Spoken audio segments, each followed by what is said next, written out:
tenemos un poco de tiempo sentados, entonces algo interactivo, un poco chistoso quizás. ¿De qué es esta imagen? Un koala.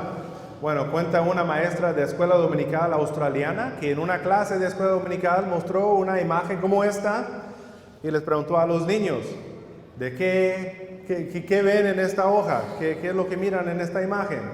Y nadie quiso decir nada. Y un niño se atrevió y levantó la mano un poco, con un poco de miedo, quizás con no mucha valentía, pero levantó la mano. Entonces la maestra le dijo, ok, ¿qué ves en esta imagen? Y el niño dijo, bueno maestra, parece un koala, pero yo sé que la respuesta debe de ser Jesús.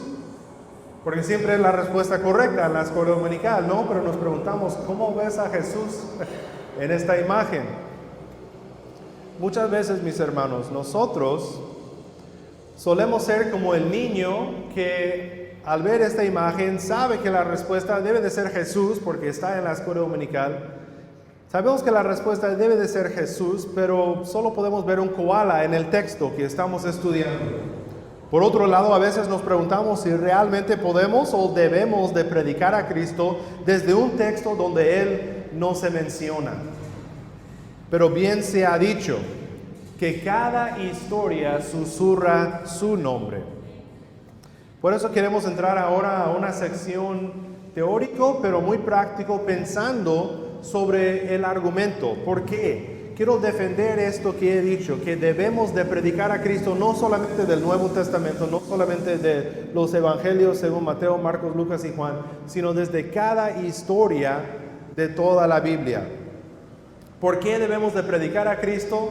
3 razones. Por el diseño divino de las Escrituras es la primera razón. Por el diseño divino de las Escrituras. Segundo, por el ejemplo de Cristo y de los apóstoles, su ejemplo de Cristo y de los apóstoles, y en tercer lugar, por el bien del pueblo de Dios. Primero, por el diseño divino de las Escrituras.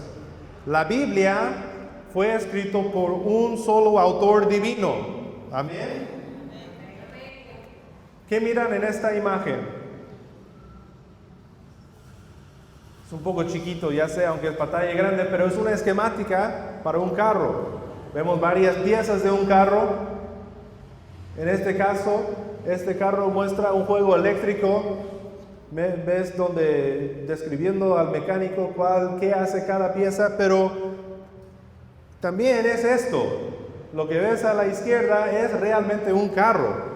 Cada pieza, cada parte tiene su propósito, tiene su diseño, su función, pero como conjunto lo que tenemos es un carro. Y un carro tiene un propósito. ¿Qué es el propósito? De andar, de hacernos llegar al trabajo a tiempo. Bueno, qué sé yo. Es un carro. La Biblia en todos sus diversos géneros, escrito por diversos autores, en sus distintos contextos históricos y por fines particulares, comunica en conjunto el fin del autor divino. Este fin es de comunicar la redención en Cristo Jesús. Así que ahí en la esquemática del carro tienes a Lucas, tienes a Primera de Crónicas, tienes a Segunda de Samuel. Cada parte de la Biblia tiene una función. Pero como conjunto todos contribuyen al fin y al propósito del autor divino, que es Dios. Y su propósito es de comunicar la redención en Cristo Jesús. Algunos textos memorizados quizás por todos aquí. Primera de Timoteo 3:16, digámoslo junto, toda escritura es inspirada por Dios. Una más, Segunda de Pedro 1:21, quizás menos conocido, quizás no. Ninguna profecía fue dada jamás por un acto de voluntad humana, sino que hombres inspirados por el Espíritu Santo hablaron de parte de Dios, el autor divino de la palabra. Primera de Pedro 1:10-12, acerca de esta salvación, los profetas que profetizaron de la gracia que vendría a ustedes, diligentemente inquirieron y averiguaron, procurando saber qué persona o tiempo indicaba el Espíritu Santo dentro de ellos, al predecir los sufrimientos de Cristo y las glorias que seguirían. ¿Qué fue lo que les fue revelado a estos apóstoles curiosos que tenían curiosidad sobre el Evangelio?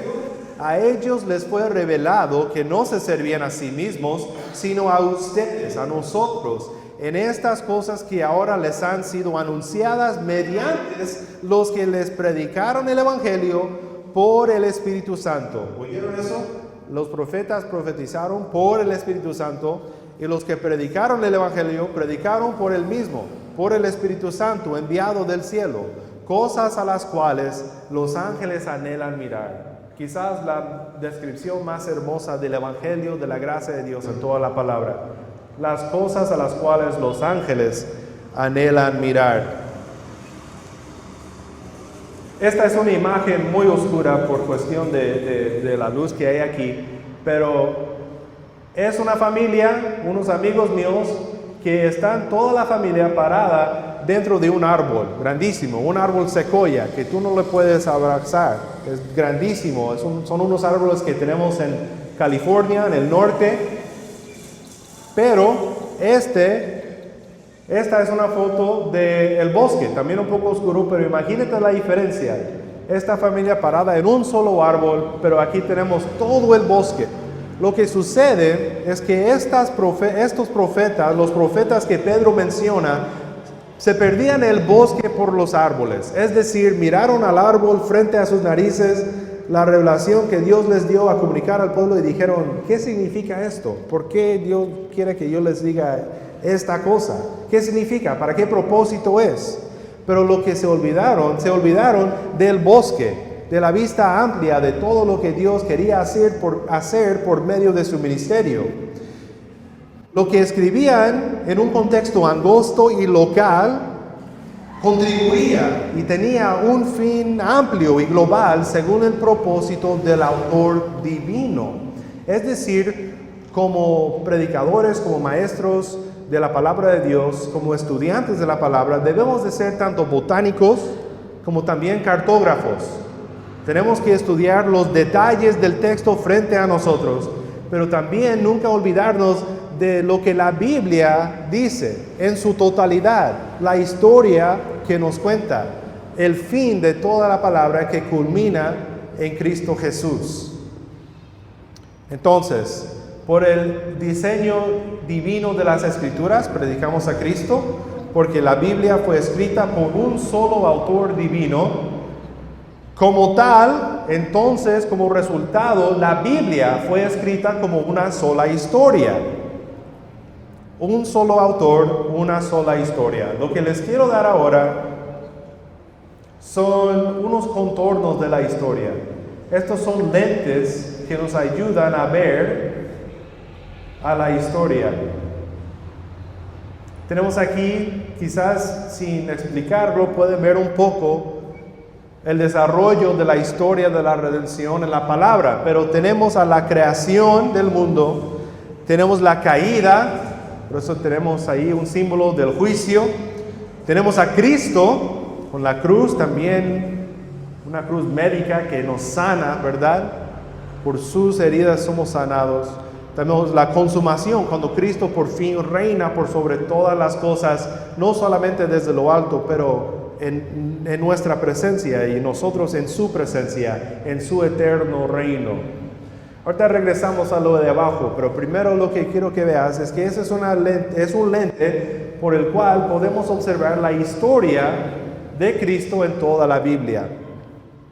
Quizás parece que nos brincamos algo de ir de Génesis 3:15 y la caída hasta Cristo, porque normalmente pensamos Cristo comienza en Mateo 1:1, pero no. Vamos a regresar a eso. Otro lente que nos ayuda a ver los contornos de la historia. Promesa y cumplimiento. Pensar en la promesa del Antiguo Testamento y cómo se cumple en el Nuevo. Por ejemplo, tenemos la promesa a Adán y Eva de un campeón victorioso que vencería a la serpiente enemiga en Génesis 3:15. Cristo es el campeón victorioso. Tenemos la promesa a Abraham. ¿Qué promesa fue? Una promesa de bendición global. Todas las naciones en ti serán bendecidas. Y sabes, la nación de Cuba fue incluida en esta promesa hecha a Abraham. La promesa a un hombre que era un hombre pagano, sin conocimiento, sin conciencia de Dios, a quien Dios le habló, y le dijo, vas a seguirme a mí y yo tengo cosas para ti, grandes cosas, grandes promesas. En él, en esa promesa, en una esquina del Medio Oriente, quizás más pequeño que Cuba, no lo he comparado con Israel, pero creo que es más pequeño. Esa bendición ha llegado hasta el Caribe, hasta Cuba, hasta los Estados Unidos, a China, a todo el mundo. Bendición global. Génesis 12 es un lugar donde uno lo puede ver.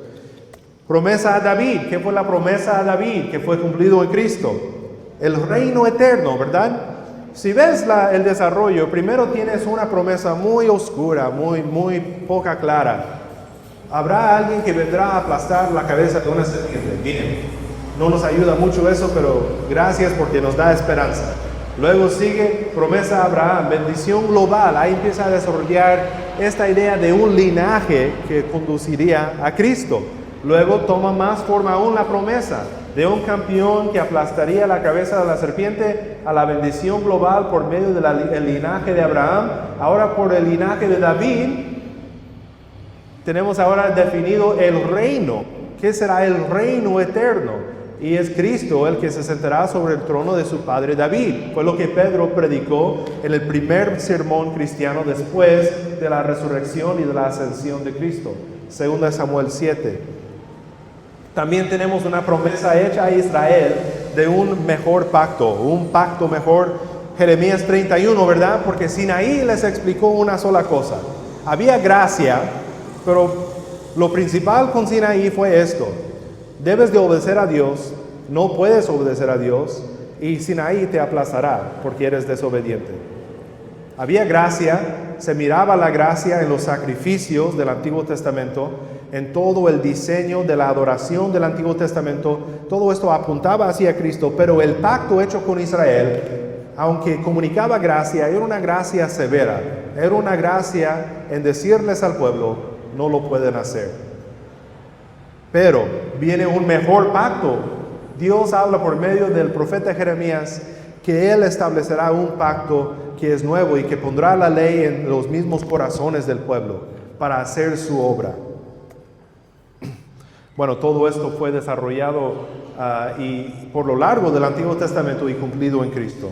Entonces, un repaso del primer punto. La Biblia fue escrita por un solo autor divino. Como tal, la Biblia fue escrita como una sola historia y la conclusión de este primer punto, la figura central de esta historia y su cumplimiento, el cumplimiento de todo lo que relata, es Cristo el Redentor. Voy a dejarlo ahí para que los que están escribiendo lo escriban. Una vez más, la figura central de esta historia y el cumplimiento de todo lo que nos relata es Cristo el Redentor. Este es el diseño divino de las Escrituras. Regresamos por un momento a este lente, porque quiero que quede un poco más claro cómo es que Cristo es la figura central de la historia. Tanto la historia de la humanidad, también la historia de la redención que tenemos en la palabra de Dios. Al mirar aquí la caída con el martillo, ¿no?, de un juez, o no sé cómo se llama en español, pero ese símbolo del juicio, y luego Cristo. A veces así es como tratamos a la Biblia. Nos saltamos de Génesis, decimos, ok, después de Génesis ya no sé qué hacer con el Antiguo Testamento, no veo mucho Cristo, entonces brincamos al Evangelio. A eso no me refiero con esta imagen. Hay dos maneras en las cuales podemos ver a Cristo activo en toda la historia bíblica. Primero, Juan 1, versículos 1 al 3, que dice, en el principio era el Verbo. ¿Dónde estaba el Verbo? Estaba con Dios. ¿Y quién era el Verbo? Era Dios. ¿Y qué fue lo que hizo el Verbo? Por Él fueron creadas todas las cosas. Como creador divino del universo, el Verbo que tomó carne y hueso y vivió entre nosotros, nuestro Redentor, ha sido el creador y el soberano, el rey por sobre toda la creación, por toda la existencia de la creación, desde la creación hasta hoy. Entonces tenemos que reconocer que el Verbo es Dios. Cuando vemos un texto bíblico y leemos sobre Dios haciendo algo para su pueblo, en eso podemos ver a Cristo. Obviamente no se hace mucha distinción en el Antiguo Testamento, pero lo que sí sabemos es que en el Nuevo Testamento Cristo es llamado Yahvé. Cuando vemos a Dios haciendo cosas para su pueblo, proveyendo para su pueblo, rescatando a su pueblo, perdonando a su pueblo tan terco que siempre está rebelándose contra él, vemos, todo esto lo vemos, también estamos viendo a Cristo activo. Pero hay otra forma en la cual vemos a Cristo. Vemos a Cristo en la línea de la promesa, en lo que yo llamaría la historia de la redención. Desde Génesis 3:15 hacia adelante, vemos sombras, promesas, cosas que poco a poco nos revelan a Cristo y a su obra redentora por nosotros en el Calvario, en vivir la vida que no pudimos vivir y morir la muerte que merecemos morir, para que nosotros vivamos con Él en la consumación bajo su reinado por siempre. Así es como Cristo es la figura central de toda la Biblia. ¿Por qué debemos de predicar a Cristo desde toda la Biblia?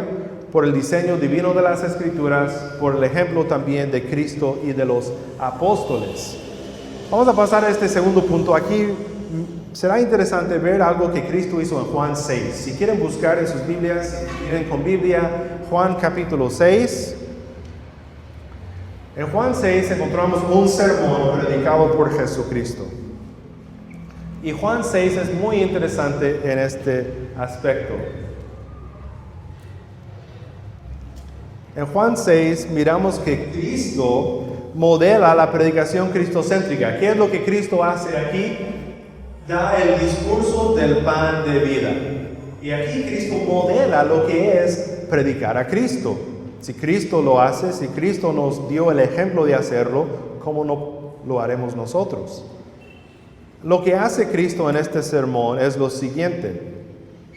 Él toma un pasaje del Torá, Génesis, Éxodo, Levítico, Número, Deuteronomio, y Él toma un pasaje de los profetas y lo expone.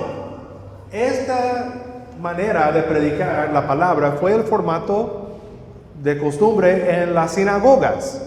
Entrabas el sábado a la sinagoga, había una lectura del Antiguo Testamento tomado del Torá, había una lectura de los profetas, el rabí se paraba y exponía estos dos textos.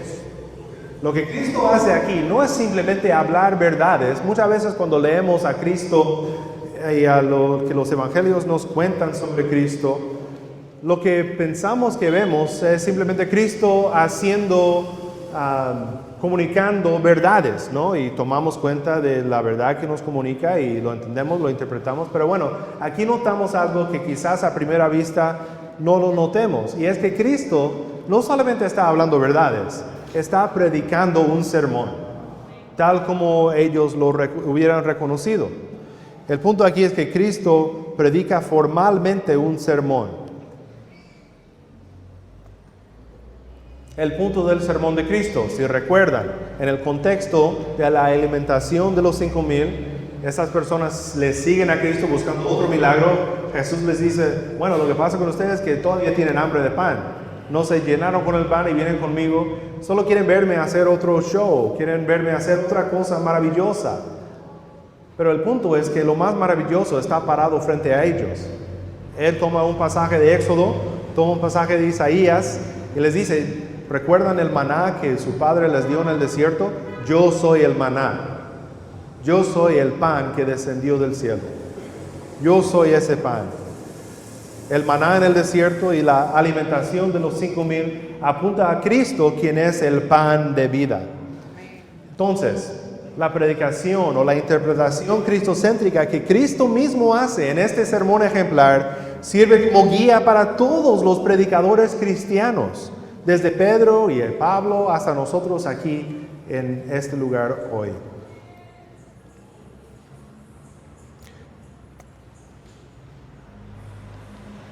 Tenemos el ejemplo de Cristo y también el ejemplo de los apóstoles. Aquí solo quiero rápidamente mostrarles el compromiso de Pablo a la predicación cristocéntrica. Este punto es breve, pero es importante. 1 Corintios 2:2. Cristo como el mensaje singular. 1 Corintios 15:3. Cristo como el mensaje de primera importancia. Ustedes recuerdan este pasaje de 1 Corintios 15, Pablo dice, lo que yo recibí de primera importancia o en primer lugar, dependiendo de la traducción, yo creo que significa de primera importancia, yo también les comunico, les entrego a ustedes. ¿Qué fue el mensaje? Fue el Evangelio, los hechos históricos de la vida, la muerte y la resurrección de Cristo. Esto fue para Pablo lo de primera importancia. También algo interesante podemos notar en Colosenses 24 al 29. Quizás al escuchar lo que he dicho hasta ahora, dicen, pero bueno, si yo predico Cristo y Cristo y Cristo y Cristo, mi congregación nunca va a obedecer, porque necesita oír santificación, obediencia. Esto es lo que la ley de Dios demanda de ti. Vamos a llegar a eso, pero mira lo que Pablo dice. Cristo es el mensaje de la salvación, o sea, la entrada a la puerta, pero también es el mensaje de la santificación. Si queremos una congregación, una vida santificada, comienza con Cristo. No comienza con la ley, no comienza con un mandamiento, comienza con Cristo y luego sigue de allí la matemática, el orden que no se puede cambiar del Evangelio. Primero gracia por medio de la fe y no por obras, y luego obediencia agradecida por lo que hemos recibido de parte de nuestro Redentor Jesús. Pablo dice en versículo 17 que Cristo es la esperanza de gloria, y en el versículo 28 dice que su propósito en proclamar a Cristo es presentar a todo hombre perfecto en Cristo. Comienza y termina la vida cristiana en Cristo mismo. Tenemos el diseño divino de las Escrituras, tenemos el ejemplo de Cristo y de los apóstoles, y finalmente debemos de pensar en el bien del pueblo de Dios.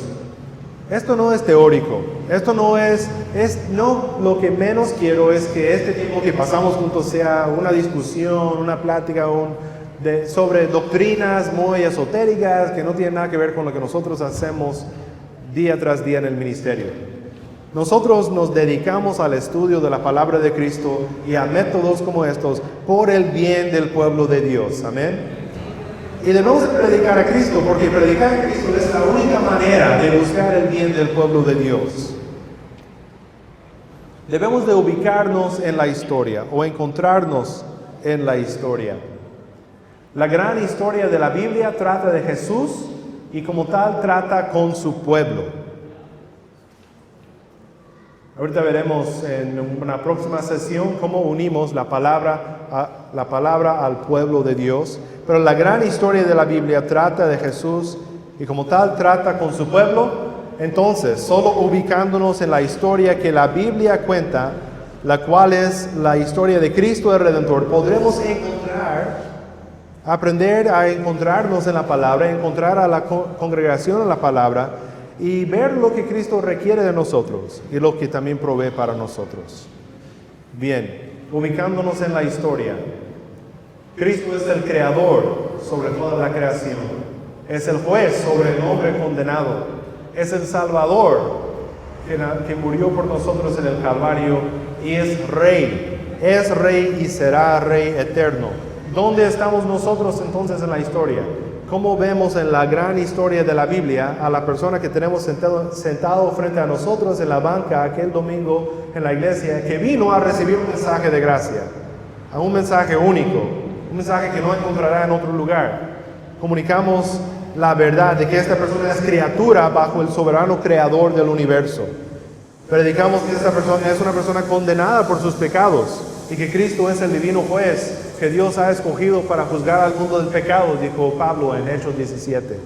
Cristo también es el Salvador y esta persona puede ser salvado por la fe en Cristo Jesús. Pero no termina con salvación y luego sales por las puertas de la iglesia y vives la vida como cualquier otra persona. Nosotros reconocemos que Cristo es el Rey, ahora y también en la consumación. Finalmente, por ahora disfrutamos de una manera limitada el reino de Cristo, pero algún día será realidad en toda la creación. Pero nosotros somos los súbditos, somos los servidores de Cristo. Nuestra vida tiene que ser marcado por servicio a aquel que nos ha redimido. No para ganar algo de Él, no para recibir su gracia, no para mantener el favor de Dios sobre nosotros, no. Si Dios nos dio su único Hijo para redimirnos, dijo Pablo, entonces, ¿cómo no nos dará todas las cosas? Ya nos dio Cristo, no podemos ser más favorecidos, no podemos ser más amados que ahora mismo lo somos por la fe en Cristo Jesús. Amén. Pero también esto significa que hay una gran responsabilidad sobre nosotros de responder, de no menospreciar esta gran salvación que hemos recibido, pero de vivir en servidumbre. Somos libres, pero somos esclavos de Cristo. Pero esta es un buenísimo lugar donde estar, porque Él es el buen Rey soberano que ama a su pueblo y que da su vida por su pueblo. Entonces, ubicándonos en la historia, significa que al leer la palabra en nuestro estudio y al estar con nuestra congregación, con aquellos quienes están bajo nuestro ministerio de enseñanza, estamos pensando en la gran historia y estamos pensando en tu historia y tu historia y tu historia y conectando estas dos historias. ¿Dónde es que la historia de Cristo y la redención conecta con la historia del que está sentado frente a mí?